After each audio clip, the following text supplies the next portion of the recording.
1 a.m. literally. That's how dedicated we are. Look, we're That's how watching. dedicated. We are watching the fight right now. We're rewatching the fights, Right. the whole card. We're rewatching the whole card, and just to see the mistakes that he made, like it's more clear why he lost this fight, just from the range. You know what I'm saying? Like, what the fuck is this? Why are you brawling?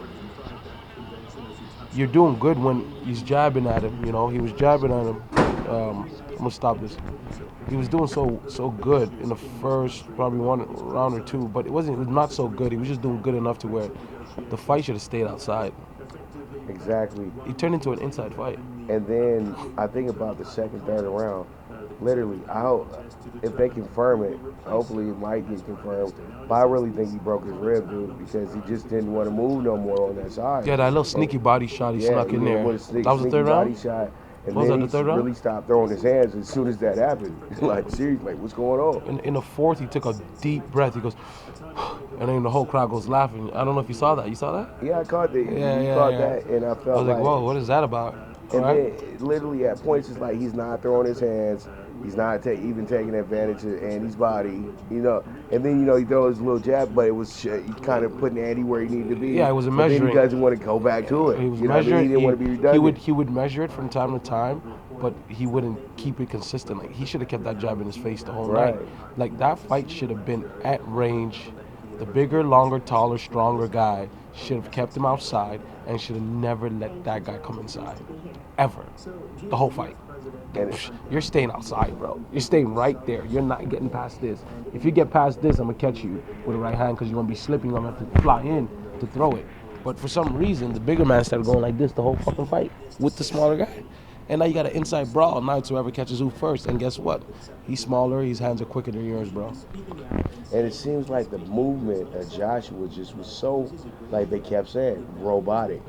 And it's like Eddie's hands just was moving a whole bunch quicker than Joshua's hands. Joshua was really trying to land the big punch, and when he knocked him down, he got really comfortable. But when Andy got back up and hit him with that clean hook, clean shots right to the face, oh, now we got a fight going.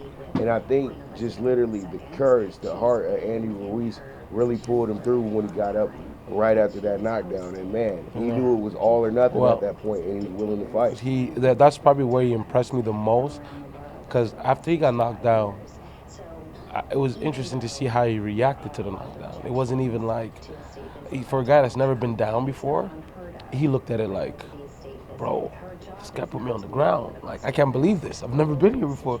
It lit a fire under him where he's like, nah, fuck that shit. Like, and then the funny thing about the whole thing is, when he knocks him down, Joshua gets extremely careless and thinks that the way to knock this guy out is going to be to go back inside and fight inside and catch him inside. No, bro. You had him hurt. You gave him a chance by going back inside, because now he's like, oh shit, this guy wants to fight my kind of fight, which is inside, which is, bang and whoever catches who first. Oh, I can do that all day. My hands are quicker. I'm smaller. This is where I want the fight. I want the fight right where you have it for me, right here. You know what I'm saying? Once you start doing all of that shit, he should have stayed outside and knocked him out from outside. And it's crazy to me, he fought just like Dimitrenko did. When the shots start hurting, he fought just like Dimitrenko did when I was out in Carson watching that fight. And I'm like, bro, this was almost similar, because that's the same way he stopped Dimitrenko. Dimitrenko didn't even come off the stool in the 6th round. So it's like, wow, Andy, boy, oh boy, you hit pretty hard. And then we all need to remember, he went on the PBC FS1 show, and he's like second now on the record list. Like, he's with the power, very with the power. true. He's with Gervonta and So check this out. Deontay. That's actually a very good point. You know what? I never thought about that. When that big bag you hit when you go into on the Showtime. For people who are not knowing what he's talking about, there's a machine you hit, the punching bag thing you hit at the Showtime thing, and every fighter that comes in hits it. The guy with the second highest hit, it was the second or first? The one who has I think Gervonta got the highest one, and then it's Deontay, then it's Andy Ruiz. Yeah. So that's a very good point. And they're in the 900s. Yeah. We had the same machine at the Canelo week too. And Devin Haney beat Ryan Garcia, just know that. It's all on the internet. Man, I don't know, bro. I just it's still pretty shocking to see what happened and how it happened. But at the end of the day, we knew, one thing for sure that I knew was that AJ was exactly what he is. He's never. He hasn't improved to me. He's been the same fighter for the last 5 years, 6 years. He will just beat you if he's. He showed heart when he fought Klitschko. So for me, when he fought Klitschko and he got down and he got back up, that's a 41-year-old man. You know, it's different than a 29-year-old guy who ain't never been knocked down. You know Right. what I'm saying? And when he knocks you down, when you knock him down, he's like, nah, fuck this. I ain't never been here before. Let me get my ass up. And to be honest, his only loss is to Joseph Parker, which is not even a loss when you really look at it. I watched that fight, and I don't think he lost that fight. What do you think?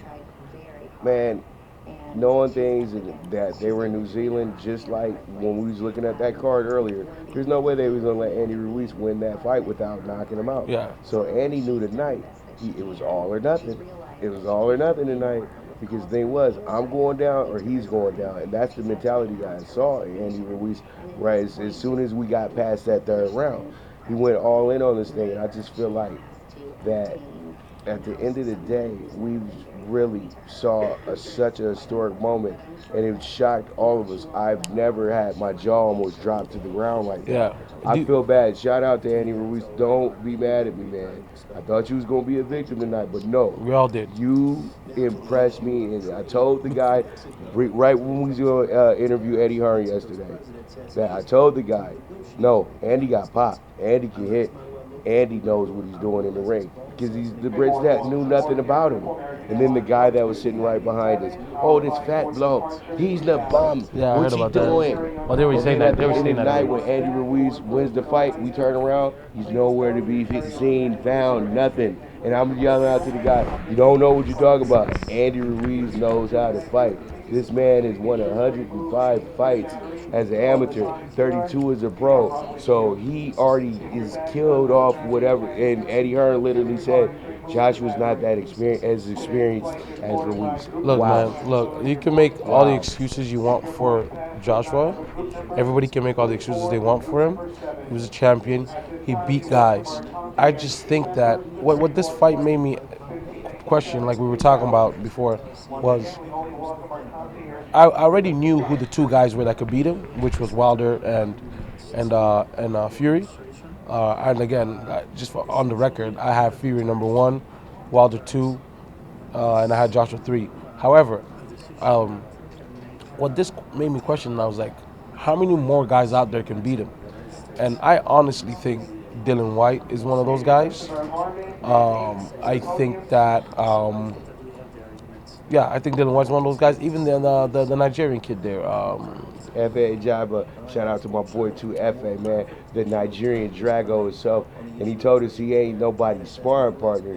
And he said that, Joshua's not a true Nigerian. So, he's just Nigerian accent. Yeah. So, So hey, he wants all the smoke. And he's really gonna get all that smoke soon. So now, and Andy Ruiz went 12 rounds with Joseph Parker. Joseph Parker starts with the zone.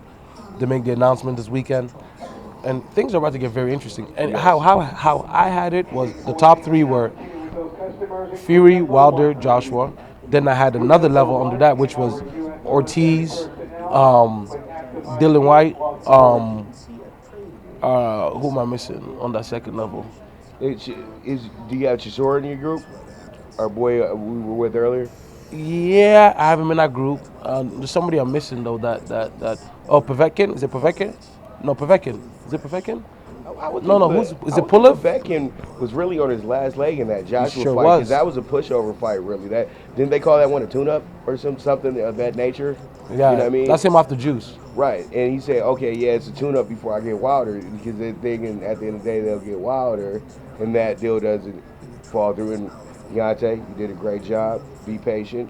100 million, you can make 250 million. Hey, I know everybody's mad about things, but hey, at the end of the day, the pay-per-view gets these guys their dollars on the back end. So, you can make way more money. Floyd's showed everybody, be in control of your career. And if you're in control of your career, you do what you want. Like we told Deontay, like I told him at ringside, you take your time. You do what you like. And now he's about to give us 3 great fights in the next 18 months. He gives us Luis Ortiz rematch, and then he's going to give us a Fury rematch. Think about this. No, think about this for a second.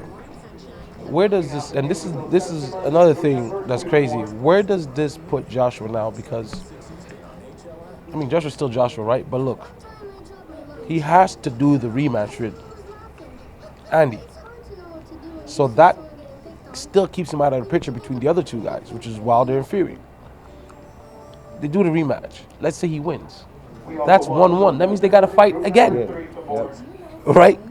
You have two mandatories of the WBO and the IBF. They both saying, Eddie said in the press conference today that they're not the WBA, WBO, IBF, all those guys are down to do the rematch right away, which is cool.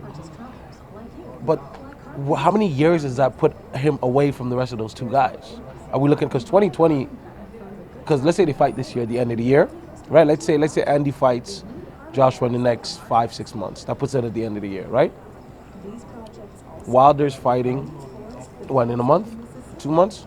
When's Wilder's fight? September. They say September 28th. I'm thinking they're saying it's gonna be Vegas for the location. Fury's fighting June what?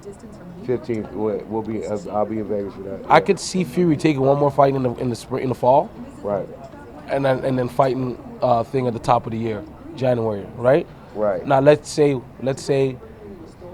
whichever guy wins that fight, that's still really one draw. It's a 1 win, 1 draw. So that means they're gonna have to run that back again. Right. You see what I'm saying? Right. So it's like, where does this go? And then you have prospect guys who are coming up. Joyce is coming.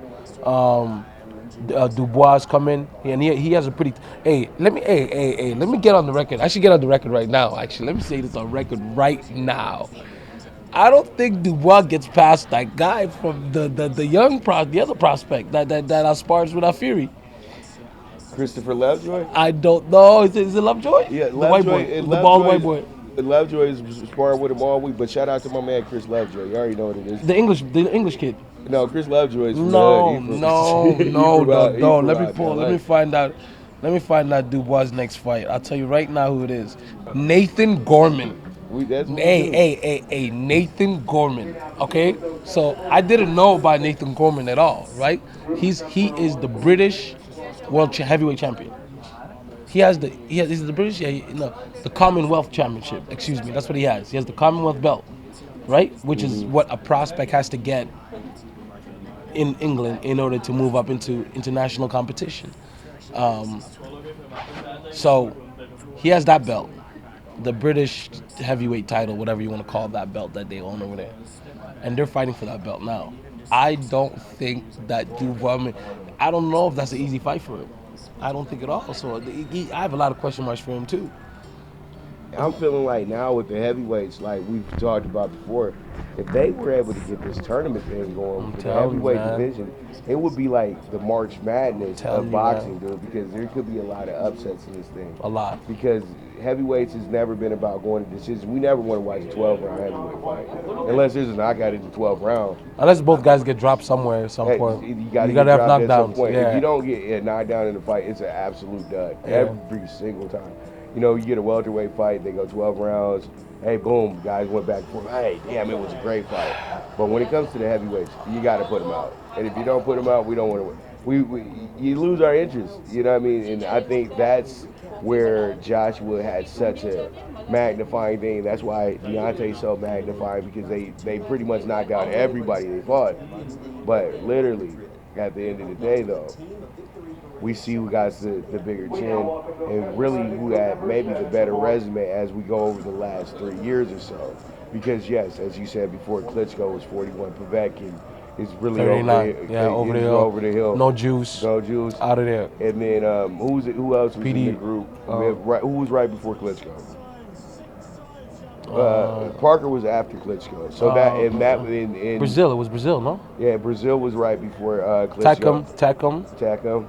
And then Dylan White was a rough one. It was an early one. Very early on. Right, and so I think he only had one belt at the time. With Dylan makes sense.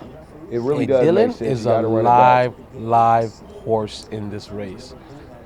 Even Dylan versus Wilder, that fight, I look at it like, Dylan can exploit certain things. Dylan's getting better. I don't know if you guys are noticing this or not, but his body looks better. If you look at his body when he fought Joshua, and you look at his body now, he's in tremendous shape, much better shape. You could tell that he's taking this thing very seriously. He's not scared of anybody, and he's improving. Joshua wasn't improving. That's why he never took that fight again with him. I still think that Fury's creme, top of the crop, and he showed that to me when he fought Wilder, because the way he played with Wilder, and Wilder couldn't get to him, and then when Wilder finally got to him, it gave everybody an illusion that, bro, like, this fight's closer than what it is. No, it wasn't, because if it was, Wilder would have put him away. I think Wilder would have put him away, like, because he puts everybody away, and he couldn't put him away. The man has too much heart, and he has a lot of skill. I think that, and on top of that, you're looking at a Fury that was coming back from 400 pounds or 380 pounds, however fucking big the motherfucker was, and he was making his way back, right? Right. And that was his year. That was a year run that he was on, correct? Right. He took 2 fights, right? So realistically speaking, man, it's like, dude, we're what, a year later now? Almost a year later now? By the time they meet again? It's going to be 2 years later after they meet again. And I think about it, it's a strategic move on the behalf of Top Rank, Bob Arum, and what's his promoter out of what's his promoter out of England? Frank Warren? Frank Warren. Yeah, Those are Warren. 2 great minds sat down and said, you know what? We won't make this fight this year. Let's go ahead and book the fight for next year. Let's go ahead and announce it. Let's not announce a date, but 2020 is what we're going to say. Because guess what? All they're doing is buying Fury time to get in premium, tip-top shape, have the rounds, knock all the fat off. And now so no matter what, because guess what? They would have had pressure to make that fight after he fought in June. Right. And peep this, though. Do you think that ESPN maybe put a little pressure on Bob Arum to say, hey, we got to make this fight happen?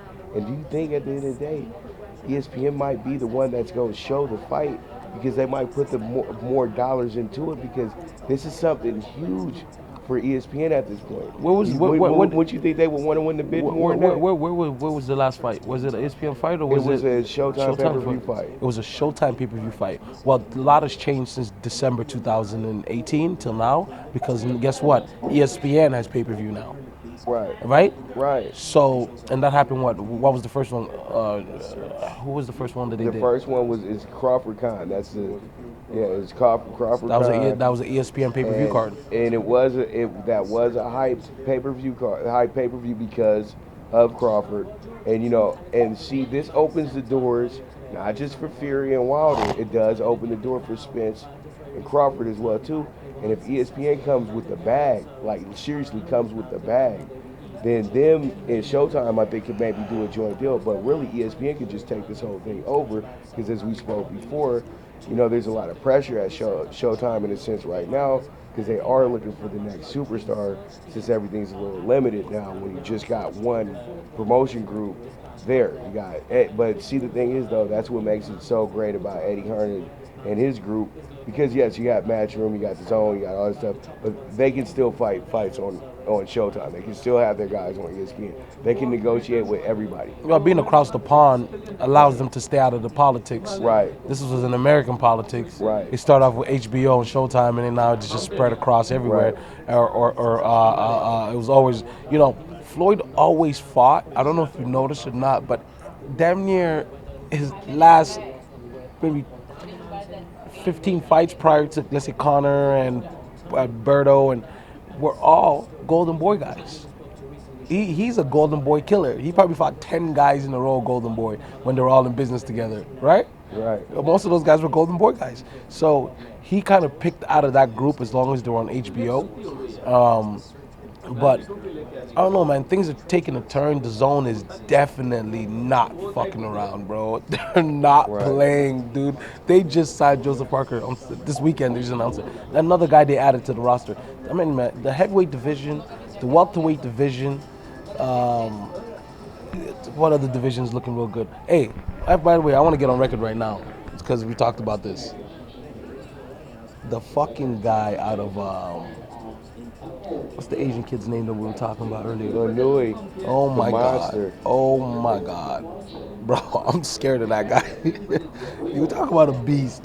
Beast. And that Super Series, I'm really hoping that this Super Series continues. Who's backing that?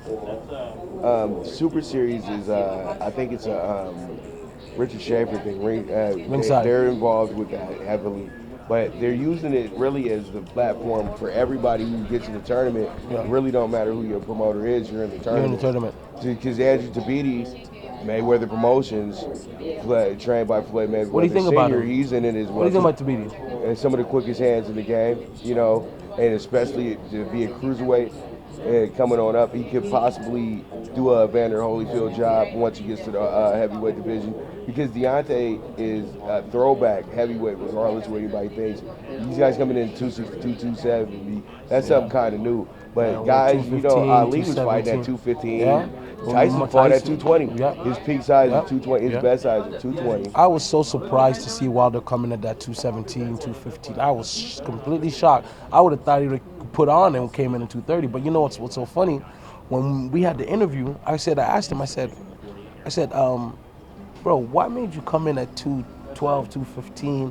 He goes, to be honest, bro, he goes, I didn't even do that on purpose. He said he was training and his body just kept losing the weight. Right. You know what I'm saying? So a guy like that, a slim built guy like that, long, it kind of works to his advantage to be that size, because it helps him with his mobility and all of that. So he's strong and he has a good chin, At the end of the day, our knock on Wilder's always been his technique. Always been his technique. It ain't never been nothing about if he has heart, if he has power, or it's always been about, he's a little unconventional. But what I've learned is that he is actually getting better at being himself. Like, I'm seeing it every fight. Like, it looks like, wow, this guy's getting better at doing Wilder shit. You know what I'm saying? Like, right. He does some Wilder shit. Right. Only he does, right? Right. And you're like, wow, that's not gonna work. But and you're looking at him like, man, I see all these openings. But they can't get to him. Ortiz showed us he could, but Ortiz couldn't sustain the power that he was eating. You know what I'm saying? Right.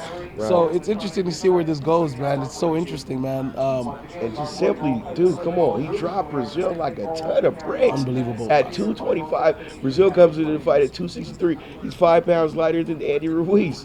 Whoa. Same height, too. Same height. Big boy. And then he lines him up as well with a 1-2. It reminded me a lot of when Mike Tyson knocked out Francois Botha. The same exact punch, same exact situation. You hit him with that overhand right, timed, it's a wrap. Yeah, I'm gonna rank my before we go. I'm gonna rank my welterweights right now. Right. All right, you ready? Go ahead. I got Earl number 1. I got Keith number 2. I got Danny number. No, wait. No. Let me go back. I forgot about the big boy. No. Sorry. I got Earl 1. I got Crawford 2. Deepest division in boxing. I got Thurman 3. I got Danny 4. I got Sean 5. Sean 5. All right, let me give you mine. We already know the truth. Errol Spence, you're number 1. Okay, so you feel like that? I didn't know that. Yeah, okay, you're number 1, Errol. The truth. And then you know what? I really do. I will put Thurman up at number 2 at this point. Over Crawford? Just because he does have a good resume in the division, beating Danny Garcia, beating Sean Porter. Then I'll put Crawford up there as well too. See, Crawford really should be. I should say number 2, but I'm gonna give Thurman his props, and then I'm gonna go ahead and give Crawford number 3, because you got to understand he's coming from 140 to 147. Okay, he hasn't been in the group that long. So that's your issue with him in regards to that. Yeah, he hasn't been in the group that long. Yeah. Then we got. I'll throw Sean Porter out there because his resume over Danny speaks for himself too. Yeah, just because he beat him. That's all. And then we'll throw Danny in there at number 5. But see, Danny at one point was the number 1 guy in the group. That's so crazy. And like he said to us before, I've been there, done that, and he deserves every opportunity. And like Earl says, tables turn, baby. You know what I'm saying? The tables definitely turn. Anyways, yo, we're about to hop on this flight, so we got to get out of here. Hey. It's Fanatics View, your boy Pop, DiBiase, the Primetime Kappa. You already know what it is, man. I'm not that cool. I ain't that cool. I don't know what to say. I ain't got no clothes on. I'm just out.